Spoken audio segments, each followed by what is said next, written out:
alaihi wasallam bersabda, saddidu wa qaribu falan yadkhula ahadukumul jannata bi'amalihi wa inna allaha yuhibbu minal amali adwamahu wa in qal.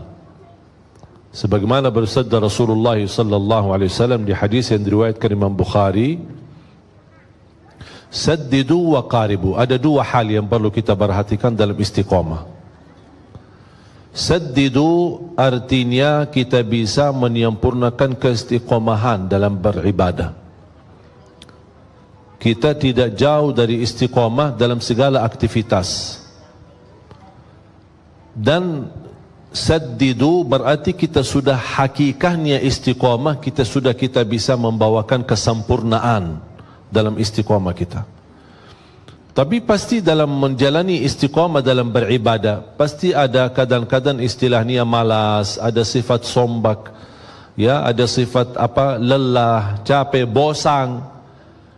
Kalau sudah merasa tidak bisa menyempurnakan keistiqamahan itu, ambil tahap yang kedua yang disebutkan oleh Rasulullah SAW, wa qaribu, dekatilah dengan istiqamah. Jangan kita orang karena tidak mampu istiqamah sama sekali malah tinggalkan istiqamah. Istilahnya kalau kita tidak bisa menjaga kebaikan-kebaikan terus menerus, kita paling tidak walaupun berkurang kebaikan dan amal saleh yang biasa kita lakukan, tapi daripada tidak melakukannya sama sekali. Dan Allah lebih senang amalan hamba adalah dari istiqamahannya yang sedikit-sedikit tetapi rutin. Kadang misal kita tahajud, dan ini salah satu membantu untuk kendalikan nafsu kita. Ini mohon maaf, nafsu manusia ini tergantung kebiasaan. Kalau kita misal melihat makanan enak, kalau dibiasakan makan sampai habis tambah lagi, kalau sudah terbiasa seperti ini, dia tidak akan pernah puas. Apalagi melihat menu makanannya macam-macam. Kita masuk ke salah satu tempat makanan yang sudah disediain macam-macam. Kalau kita mengikuti hawa nafsu, apalagi mengikuti pandangan mata, semuanya serba enak. Kita sudah ambil secukupnya, bahkan sudah kenyang, tapi rasanya yang aku tadi lihat tapi belum saya rasain. Ini belum saya rasain, ini belum saya rasain. Makanya jangan suka banyak lihat. Syukuri yang sudah ada, nikmati yang sudah ada. Makanya ketika ada banyak menu makanannya, saya tidak suka lihat. Saya suruh orang yang mendamping saya, ini ambil yang cukup. Saya makan, habis pulang, sudah selesai. Tapi kalau saya lihat, masih kepikiran terbawa. Ini ya belum saya rasain, gimana enak ya? Enak. Padahal sudah kenyang. Karena manusia tidak pernah puas. Dan ini salah satu kita bisa menjaga kebaikan dalam beribadah. Islam menajarkan tidak boleh berlebihan. Kadang-kadang kita maksa, kita ingin misal tahajud. Kalau tidak bisa tahajud seperti rutin kita, misal 11 rakaat atau lebih atau panjang, ada satu malam kita merasa, hari ini saya lagi galau ya, capek, ada urusan membuat saya beban fikiran, aku kayaknya malas tahajud. Daripada tidak tahajud sama sekali, paling tidak 2 rakaat. 2 rakaat. Kalau tidak mampu 2 rakaat mengangkat kesusahannya, mengangkat masalah yang kita hadapi, paling tidak meringankan masalah.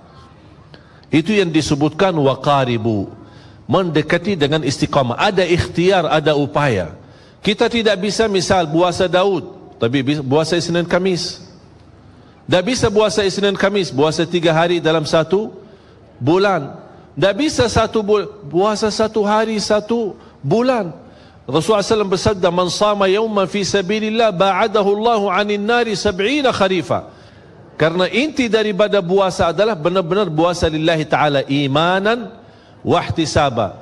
Percaya, beriman kepada Allah, menjalankan ibadah puasa dan mengharapkan ridha Allah Subhanahu wa taala, dibalas kebaikan. Siapa yang tidak harap dibalas kebaikan oleh Allah Subhanahu wa taala? Makanya Allah Subhanahu wa taala menjanjikan banyak, bahkan ada pahala-pahala dan karunia yang Allah rahasiakan, Allah sembunyikan, Allah sediakan bagi hamba-hamba, dan itu balasan bagi apa yang telah kita kerjakan. A'udzu billahi minasyaitonir rajim. Bismillahirrahmanirrahim. فلا تعلم نفس ما أخفي لهم من قرة أعين جزاء بما كانوا يعملون. Allah subhanahu wa ta'ala memberikan berita gembira bagi hamba yang selalu baik sangka sama Allah subhanahu wa ta'ala. Tidak ada jiwa pun yang boleh tahu apa yang telah dirahasiakan oleh Allah dari pahala. Tapi jumpa yang membuat menarik di janji Allah ini, bukan pahala yang dirahasiakan, tapi pahala yang dirahasiakan ini bakal akan menenangkan hati, kata Allah subhanahu wa ta'ala. Akan membuat kamu puas, membuat kamu bahagia, kata Allah subhanahu wa ta'ala. Percaya enggak janji Allah? Kenapa ya Allah dirahasiakan sampai balasan ini akan menenangkan hati? Jazaa'an bima kanu ya'malun. Banyak atau sedikit, itu akan menjadi balasan bagi apa yang telah kamu kerjakan. Itulah istiqamah. Kita bisa kendalikan diri, kalau tidak mampu sempurna, barin tidak berusaha mendekati kepada istiqamah. A'udzu billahi minasyaitonir rajim.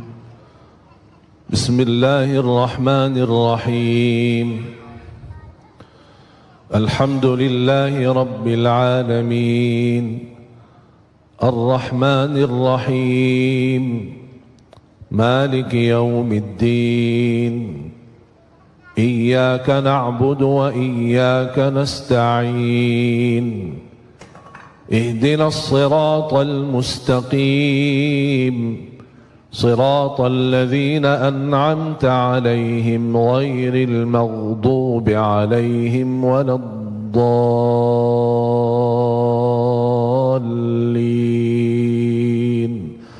آمين. Jemaah sekalian, sebenarnya Al-Fatihah ini kalau kita bisa hayati, bisa belajari, itu sudah luar biasa, memberikan kecukupan dalam segala hal. Ihdinas siratal mustaqim 17 kali minimal dalam salat fardu kita memohon hidayah ke jalan yang lurus. Intinya istiqamah. Ya muqallibal qulub thabbit qalbi ala dinik. Yang membola balik hati, tetapkan hatiku atas agamamu. Hidayah ini dan memohon istiqamah bukan hanya kebutuhan kita. Semua para nabi dan rasul memohon istiqamah, memohon hidayah dari Allah subhanahu wa ta'ala. Yang menarik di suratul Fatihah, dan ini menjadi pelajaran buat kita sebelum kita memohon istiqamah, selain apa yang tadi saya sampaikan, kan ada upaya, ya, kalau tidak bisa sempurna, paling tidak dekat dengan kesempurnaan. Kalau tidak bisa, dengan membawa hakikat istiqamah, berusaha mendekati dengan istiqamah. Selalu saya dorong jamaah, setiap amal kebaikan anda punya saham di situ. Setiap amal kebaikan anda punya saham di situ. Contoh, silaturrahim anda punya saham, sedekah punya saham, salat malam ada sahamnya, baca Quran ada sahamnya, menjaga dan memperhatikan anak yatim ada sahamnya, walaupun satu gitu. Karena ini salah satu upaya dan ikhtiar. Kita tidak tahu di mana Allah subhanahu wa ta'ala rahasiakan ridhanya di dalam amal salih. Ada 3 hal yang Allah sembunyikan. Allah sembunyikan keridhaannya di dalam amal salih. Kita tidak tahu di mana amal salih yang ada di dalamnya ridha Allah. Barang siapa yang melakukannya dapat ridha Allah. Dengan mendapatkan ridha Allah, beres dunia akhirat, sudah selesai. Cuma masalahnya kita tidak tahu di mana amal salih yang ada di situ ridha Allah subhanahu wa ta'ala. Yang kedua, Allah rahasiakan kemurkaannya dalam dosa dan maksiat. Kadang-kadang orang 1 kali berbuat dosa tapi bisa menjadi celaka dunia akhirat, na'udzubillah, karena dia kena kemurkaan Allah di saat itu. Yang ketiga, Allah rahasiakan waliullah. Tidak ada yang tahu siapa waliullah di antara manusia. Kadang-kadang bisa waliullah di tengah kita. Kenapa Allah rahasiakan waliullah di tengah kita? Supaya kita tidak sembarangan menghina manusia. Bisa jadi anda salah menghina waliullah. Makanya kita belajar menghormati semua manusia. Dia tukang sapu, tukang sampah, tukang apa, kita tidak tahu. Barangkali dia waliullah. Karena bisa mendapat darajat waliullah itu bisa dengan satu kebaikan yang dia lakukan, Allah angkat kemuliaannya. Allah angkat darajatnya menjadi mulia di mata Allah Subhanahu Wa Taala. Makanya jangan kita sembarangan menghina orang. Kembali lagi, kebaikan dan keridhaan Allah dalam amal salih. Misal contoh, wanita yang kita semua hafal kisahnya, yang tidak pernah berbuat kebaikan, hanya satu kali dia memberikan air minum kepada ekor anjing. Allah SWT melihat perbuatannya, Allah syukuri perbuatannya, Allah ampuni dosanya, Allah masukkan dia dalam surga. Itu yang disebutkan oleh ulama. Ternyata ketika dia beramal salih di situ kena ridha Allah Subhanahu Wa Taala. Ada di antara kita yang bisa mendapatkan ridha Allah di dalam salat malamnya. Makanya kembali jamaah sekalian, setiap amal salih anda punya saham. Tapi di antara amal salih, mana yang kira-kira kesukaan hatimu? Ada yang lebih cenderung kepada puasa. Udahlah, berbanyak puasa. Ada yang merasa lebih banyak aku suka tahajud. Udahlah, berbanyak tahajud. Tapi jangan lupa, di amal-amal salih yang lain anda punya saham walaupun sedikit. Contoh, sedekah walaupun 5.000 sehari, walaupun 1.000 sehari, walaupun seperak sehari. Ada upaya, ada sesuatu supaya segala amal kebaikan yang kita tahu, yang kita fahami, yang kita belajari, insya-Allah menjadi saksi baik. Allah Maha tahu, oh ternyata hamba ini setiap ada amal salih, dia di situ punya saham walaupun sedikit. Itu yang disebutkan sedikit tetapi istiqamah, lebih disukai dan dicintai oleh Allah Subhanahu Wa Taala. Makanya jamaah sekalian, semakin kita memahami istiqamah dengan pandangan mudah, insya-Allah bakal mudah. Tapi kalau kita merasa, aduh gimana aku susah istiqamah, aku kemarin bisa begini, tapi alhamdulillah semuanya bisa. Yang tidak bisa banyak, paling tidak jangan tinggalkan semuanya. Hafal tolong kata ini. Kalau tidak bisa semuanya, jangan tinggalkan semuanya. Istilahnya, aku nak bisa tahajud, capek. Dah usah, dah apa-apa. Dah bisa lama-lama, panjang-panjang, 2 rakaat. Aku kalau tidur, takut ketiduran. Nanti bangun, apalagi, dah jamin saya bisa bangun tengah malam. Ya udah, tidur, salat malam sebelum tidur. Boleh enggak salat malam sebelum tidur? Boleh. Karena waktu salat malam, habis Isya sampai subuh. Ini hukumnya berlaku kepada masing-masing sesuai kemampuan. Ada di antara bapa ibu biasa tahajud, tidur dan tahajud, teruskan. Ada yang merasa, aduh kalau saya tidur kayaknya dah bakal bangun, syukur-syukur kalau bangun subuh. Daripada malam itu terlewat, tidak tertulis salat malamnya, ya udah salat malam sebelum tidur. Bahkan itu dianjurkan oleh Rasulullah SAW ketika masalah witir. Sahabat Rasul Abu Hurairah berkata, "Awsani khalili bithalath." Aku telah diwasiatkan oleh Rasulullah SAW 3 hal atau 3 amalan. Yang pertama, jaga puasa 3 hari setiap bulan, yang disebutkan Hijriyah 13, 14 dan 15.